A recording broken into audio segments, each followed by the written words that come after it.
ಐಶ್ವರ್ಯ ದೋಖಾ ಪ್ರಕರಣಕ್ಕೆ major twist ಸಿಕ್ಕಿದೆ. ಇದೀಗ ವಂಚನೆ ಕೇಸ್ನಲ್ಲಿ ಮತ್ತೊಬ್ಬ ಶಾಸಕನ ಹೆಸರು ತಳುಕಾಕಿಕೊಂಡಿದೆ. ಶಾಸಕ ನರೇಂದ್ರ ಸ್ವಾಮಿ ಐಶ್ವರ್ಯ ಗೌಡ ನಂಟಿದೆ ಅಂತ ಹೇಳಿ ಮಂಡ್ಯದಲ್ಲಿ ಮಾಜಿ ಶಾಸಕರು ಗಂಭೀರ ಆರೋಪವನ್ನು ಮಾಡಿದ್ದಾರೆ. ಚುನಾವಣೆಗೆ ನರೇಂದ್ರ ಸ್ವಾಮಿ ಇದೇ ಹಣವನ್ನು ಬಳಸಿದ್ದಾರೆ. ಕಾಂಗ್ರೆಸ್ ನಾಯಕರ ಪಾತ್ರದ ಶಂಕೆ ಇದೆ. ಐಶ್ವರ್ಯಳನ್ನ ಮಂಪರು ಪರೀಕ್ಷೆಗೆ ಒಳಪಡಿಸಲಿ ಉನ್ನತ ಮಟ್ಟದ ತನಿಖೆಗೆ ಮಾಜಿ ಶಾಸಕ ಅನ್ನದಾನಿ ಆಗ್ರಹಿಸಿದ್ದಾರೆ. 2025ರ ಹೊಸ ವರ್ಷವನ್ನ ಬೆಳಗಾವಿ ಜನ ಸಂಭ್ರಮದಿಂದ ಬರಮಾಡಿಕೊಂಡಿದ್ದಾರೆ. ಮತ್ತೊಂದೆಡೆ ಹೊಸ ವರ್ಷದ ಮೊದಲ ದಿನ ಬೆಳಗಾವಿ ಜನತೆ ಮಹಾನಗರದ ವಿವಿಧ ದೇವಸ್ಥಾನಗಳಿಗೆ ಭೇಟಿಯನ್ನ ನೀಡಿ ವಿಶೇಷ ಪೂಜೆಯನ್ನ ಸಲ್ಲಿಸಿದರು. ಬೆಳಗಾವಿಯ ಕಪಿಲೇಶ್ವರ ದೇವಸ್ಥಾನ, ಸಾಯಿ ಮಂದಿರ, ಹಿಂಡಲಗ ಗಣಪತಿ ದೇಗುಲ, ಸವದತ್ತಿಯ ರೇಣುಕಾದೇವಿ ದೇಗುಲಕ್ಕೆ ಹೋಗಿ ಪೂಜೆಯನ್ನ ಸಲ್ಲಿಸಿದರು. ದೇವಸ್ಥಾನಗಳಲ್ಲಿ ಸರದಿ ಸಾಲಿನಲ್ಲಿ ನಿಂತು ಭಕ್ತರು ದರ್ಶನವನ್ನ ಪಡೆದು ಪುನೀತರಾದರು.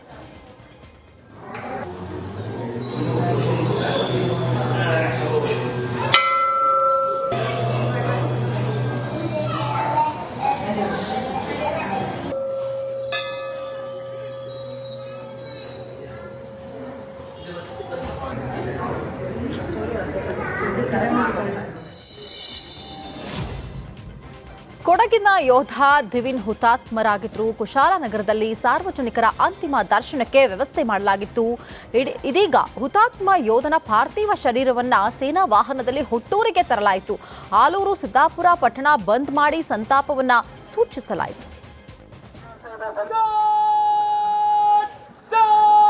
ಮಕ್ಕಳಿಗೆ ಮೊದಲನೇ ಅವಕಾಶ ಇದೆ, ಬಂದ್ಬಿಟ್ಟು ಫೋನ್ ಸಿಸ್ಟಮ್ ಅಲ್ಲಿ ಇನ್ನೊಂದು ನೋಡ್ಕೊಂಡು ಹೋಗ್ರಿ.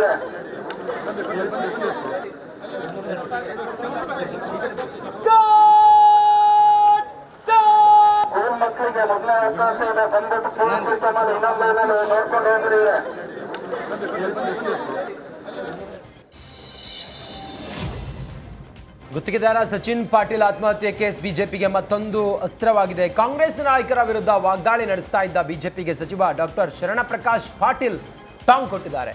ಬಿಜೆಪಿಯವರು ವಿರೋಧ ಪಕ್ಷವಾಗಿ ಮಾಡಲು ಹಲವು ಕೆಲಸಗಳಿದ್ದಾವೆ, ಆದರೆ ಸದನದ ಒಳಗೆ ಹೊರಗೆ ಜನರ ಸಮಸ್ಯೆ ಬಗ್ಗೆ ಬೆಳಕು ಚೆಲ್ಲಿದ್ದಾರಾ?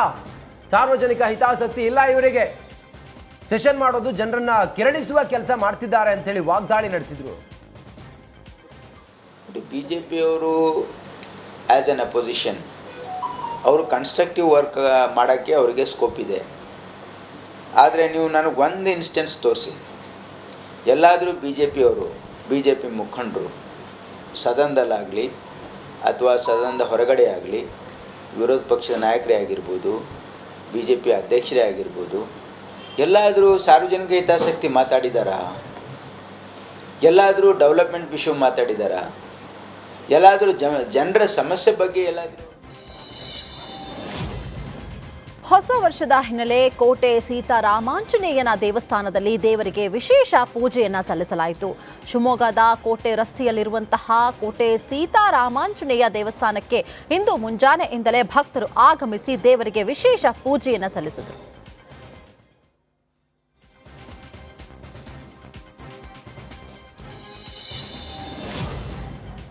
ಹೊಸ ವರ್ಷಾಚರಣೆ ಹಿನ್ನೆಲೆ ನಾಡಿನ ಜನತೆಗೆ ಧರ್ಮಸ್ಥಳ ಧರ್ಮಾಧಿಕಾರಿ ಡಾಕ್ಟರ್ ಡಿ ವೀರೇಂದ್ರ ಹೆಗ್ಗಡೆ ಶುಭಾಶಯವನ್ನ ಕೋರಿದ್ದಾರೆ. ಧರ್ಮಸ್ಥಳದಲ್ಲಿ ಮಾತನಾಡಿದವರು, ಈ ವರ್ಷ ಎಲ್ಲರಿಗೂ ನೆಮ್ಮದಿ, ಸುಖ, ಶಾಂತಿ ಸಿಗಲಿ, ಕಷ್ಟಗಳನ್ನು ಎದುರಿಸುವ ಶಕ್ತಿಯನ್ನ ಆ ಮಂಜುನಾಥ ಸ್ವಾಮಿ ಕೊಡಲಿ, ಈ ವರ್ಷ ಸುಭೀಕ್ಷ ವರ್ಷ ಆಗಲಿ, ಯಾವುದೇ ಕಾಯಿಲೆಗಳು ಮನುಷ್ಯ, ಪ್ರಾಣಿ, ಕೃಷಿ ಯಾವುದಕ್ಕೂ ಕೂಡ ಬಾರದಿರಲಿ ಅಂತೇಳಿ ಶುಭ ಹಾರೈಸಿದ್ದಾರೆ. ನಿಮಗೆ ಗೊತ್ತಿದ್ದ ಹಾಗೆ ಕತ್ತಲು ಬೆಳಕು ಎರಡು ಇದು ಸಹಜವಾದದ್ದು ಪ್ರಕೃತಿಯಲ್ಲಿ. ಅರ್ಧ ಹಗಲು ಅರ್ಧ ರಾತ್ರಿ. ಹಾಗೆ ಜೀವನದಲ್ಲಿ ಕೂಡ ಕಪ್ಪು ಮತ್ತು ಬೆಳಕು ಎರಡು ಕೂಡ ಇರುತ್ತೆ.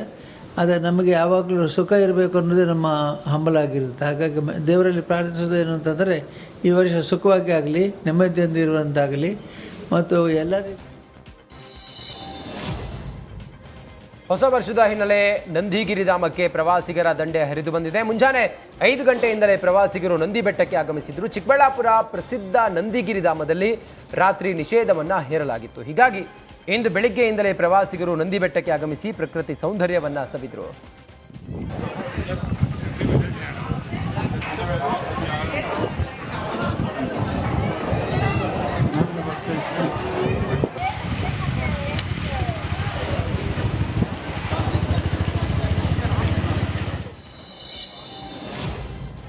ಹೊಸ ವರ್ಷದ ಹಿನ್ನೆಲೆಯಲ್ಲಿ ಮೊದಲ ದಿನವೇ ಘಾಟಿ ಸುಬ್ರಹ್ಮಣ್ಯ ದೇವಸ್ಥಾನಕ್ಕೆ ಭಕ್ತರ ದಂಡೆ ಹರಿದು ಬರ್ತಿದೆ.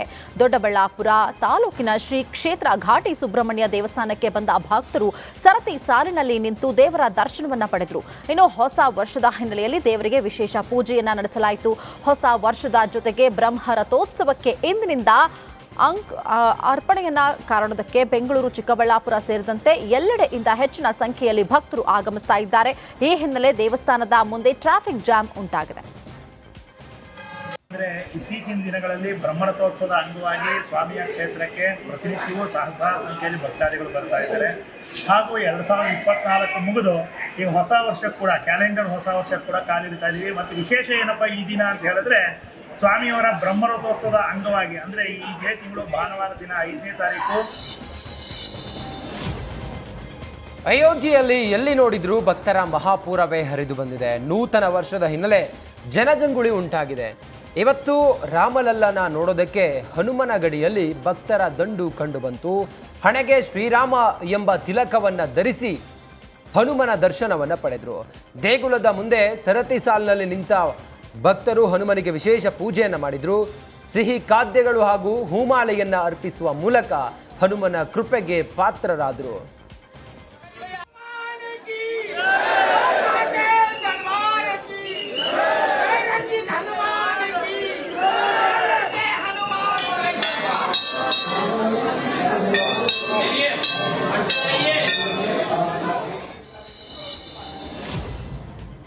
ವನ್ಯ ಮೃಗಗಳನ್ನು ನೋಡೋದೇ ಕಣ್ಣಿಗೆ ಆನಂದ. ಅವುಗಳ ಚಲನವಲನ ಸೂಪರ್ ಆಗಿರುತ್ತೆ. ಅದೆಷ್ಟೋ ಪ್ರಾಣಿ ಪ್ರಿಯರು ಕಾಡಿನಲ್ಲಿ ವಾಸಿಸುವ ಪ್ರಾಣಿಗಳನ್ನ ನೋಡೋದಕ್ಕೆ ವನ್ಯಧಾಮಗಳಿಗೆ ಎಂಟ್ರಿ ಕೊಡ್ತಾರೆ. ಅದೇ ರೀತಿ ಉತ್ತರಾಖಂಡ್ನಲ್ಲಿ ಜಿಮ್ ಕಾರ್ಬೆಟ್ ಪಾರ್ಕ್ಗೆ ಪ್ರವಾಸಿಗರು ಎಂಟ್ರಿ ಕೊಟ್ಟಿದ್ದಾರೆ. ಈ ವೇಳೆ ಆಶ್ಚರ್ಯ ಎನ್ನುವಂತೆ ಒಂದೇ ಸ್ಥಳದಲ್ಲಿ 3 ಹುಲಿಗಳು ಪ್ರತ್ಯಕ್ಷವಾಗಿವೆ. ಪ್ರವಾಸಿಗರು 3 ಹುಲಿಗಳನ್ನ ಕಂಡು ದೂರದಿಂದ ಫೋಟೋವನ್ನ ಕ್ಲಿಕ್ಕಿಸಿದ್ದಾರೆ.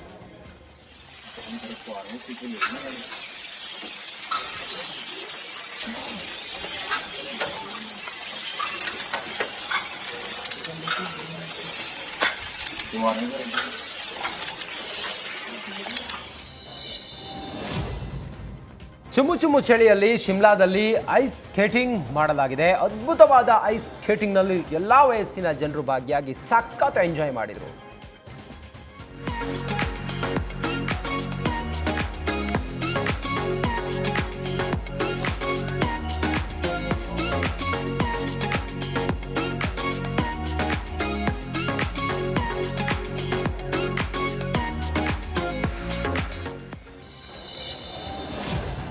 ಹೊಸ ವರ್ಷದ ಹಿನ್ನೆಲೆ ನಟ ರಜನಿಕಾಂತ್ ನಿವಾಸದ ಬಳಿ ಹೊರಗೆ ಅಪಾರ ಸಂಖ್ಯೆಯಲ್ಲಿ ಅಭಿಮಾನಿಗಳು ಜಮಾಯಿಸಿದ್ರು. ಮನೆ ಬಳಿ ಬಂದಂತಹ ಫ್ಯಾನ್ಸ್ಗೆ ರಜನಿಕಾಂತ್ ಹೊಸ ವರ್ಷದ ಶುಭಾಶಯವನ್ನ ಕೋರಿದ್ದಾರೆ.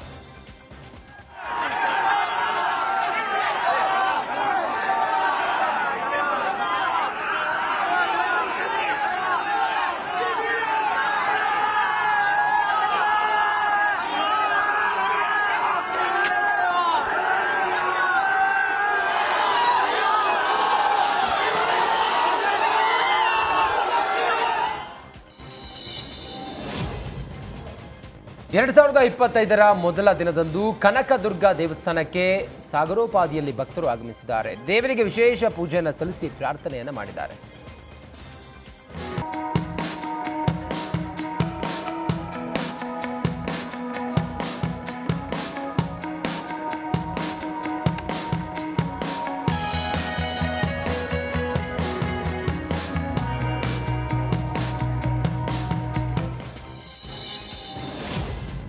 ಹೊಸ ವರ್ಷದ ಹಿನ್ನೆಲೆ ಜೈಪುರದ ಮೋತಿ ಢುಂಗ್ರಿ ಗಣೇಶ ದೇವಸ್ಥಾನಕ್ಕೆ ಭಕ್ತರ ದಂಡೆ ಹರಿದು ಬಂದಿದೆ.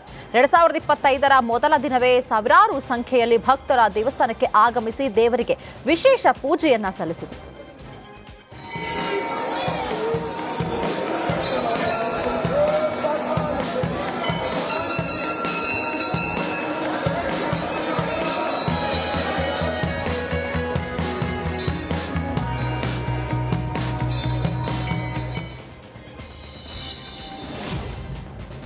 ಆರ್ಜೆಡಿ ಮುಖ್ಯಸ್ಥ ಲಾಲು ಪ್ರಸಾದ್ ಯಾದವ್ ಹೊಸ ವರ್ಷದ ಶುಭಾಶಯವನ್ನು ಕೋರಿದ್ದಾರೆ. ಎಲ್ಲರಿಗೂ ಹೊಸ ವರ್ಷದ ಶುಭಾಶಯಗಳು. ಎಲ್ಲರೂ ಸಂತೋಷ ಸಮೃದ್ಧಿ ಆಶೀರ್ವದಿಸಲಿ. ತಾರತಮ್ಯ ಹೋಗಲಾಡಿಸುವ ಮೂಲಕ ಕೆಲಸ ಮಾಡಲಿ ಅಂತೇಳಿ ಹೇಳಿದ್ದಾರೆ ಲಾಲು ಪ್ರಸಾದ್ ಯಾದವ್. 2025ರ ಹೊಸ ವರ್ಷದ ಮೊದಲ ದಿನ ಶ್ರೀ ಮಹಾಕಾಳೇಶ್ವರ ಜ್ಯೋತಿರ್ಲಿಂಗ ದೇವಸ್ಥಾನಕ್ಕೆ ಭಕ್ತರ ದಂಡೆ ಆಗಮಿಸಿದೆ. ಇಂದು ಮುಂಜಾನೆಯಿಂದಲೇ ದೇವರಿಗೆ ವಿಶೇಷ ಅಲಂಕಾರ, ವಿಶೇಷ ಪೂಜೆ ನಡೆಸಲಾಗ್ತಾ ಇದೆ. ಇನ್ನು ದೇವಸ್ಥಾನಕ್ಕೆ ಬಂದಂತಹ ಭಕ್ತರಿಗೆ ತೊಂದರೆಯಾಗದಂತೆ ವಾಹನ ನಿಲುಗಡೆಗೆ ಕಾರ್ಕರಾಜ್ ಪಾರ್ಕಿಂಗ್ನಲ್ಲಿ ವ್ಯವಸ್ಥೆಯನ್ನ ಮಾಡಿದ್ದೇವೆ ಅಂತ ಹೇಳಿ ಜಿಲ್ಲಾಧಿಕಾರಿ ತಿಳಿಸಿದ್ದಾರೆ.